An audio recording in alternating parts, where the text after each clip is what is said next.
মুসলমান কিসের তো অহংকার, কিসের তো বড়াই?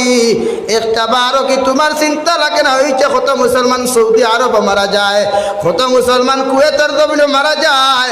ওরা তো জানতো না বাড়ি থাকি যাই আর জীবনে আমার মা দেখতাম না, বাবা দেখতাম না, ওদের লাশ তো জীবনে কোনোদিন বাড়ির মধ্যে আসতো না। ওরা যদি একটা বার জানতো, আল্লাহর জাতর কসম ওই মুসলমানকে মারিয়াও কোনোদিন, মারিয়াও কোনোদিন সৌদির দেওয়া যাইত না। ঠিক কিনা? কত মুসলমানের ছেলে বেঙ্গালুর যায়, কত মুসলমানের ছেলে মেয়ে আপনার বিদেশের জমিনে পড়াশোনার যায়, রোজগারও যায়, ইলাও তো ভাবা যায় লাশ পুতা পর্যন্ত বাড়িতে আবার কোনো টাকা পয়সা থাকে না। ও মুসলমান, একটা বারও কি চিন্তা লাগে না? ওই নাফরমান অবস্থায় যদি যারা পরিমাণ গুনাহ লিয়া যদি জমিন থেকে চলে যায়, ওই কবর 3.5 হাত কবরের নিচে বিসমিল্লাহি ওয়া আলা মিল্লাতে রাসূলিল্লাহ হইয়া দাফন করার সাথে সাথে আমার মা চলে যাবে, বাবা চলে যাবে, আমার খলিঞ্জার টুকরা ভাই আমার কবরের দ্বারা থাকতো না, আমার খলিঞ্জার টুকরা বাবা আমার কবরের পাশে থাকতো না, আমার ছেলেও থাকতো না। ওই ছেলে সন্তান মেয়ে সন্তানগুলো আমার কবরের কাছ থেকে চলে যাবে।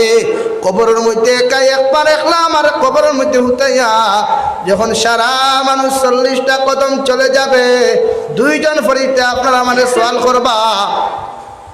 1 নম্বরে সওয়াল করবা মার রব্বুকা, 2 নম্বর মা দীনুকা, 3 নম্বর মান নবিয়্যুকা মান হাযার রাজুল। ও আল্লাহর বান্দা, তোমার রব কে ছিলেন? কোসাইন তোমার ধর্ম কি? তোমার নবীর নাম কি বলে দাও। অথবা ওই নবীজির চেহারা মুবারক দেখাইয়া কইব ওই ব্যক্তিরে কি তুমি চিনো? হে আল্লাহর বান্দার বান্দি, ওই 3টা সওয়ালের আনসার যদি তোমার আমার লাখান মুসলমানে দিতাম না পারি, আল্লাহর জাতর কসম খাইয়া কইয়ার জনাবে নবী করিম সাল্লাল্লাহু তাআলা আলাইহি ওয়াসাল্লাম ফরমায় ওই কবর খানটা জাহান্নামের গড়া হয়ে যায়। নাউযু বিল্লাহ।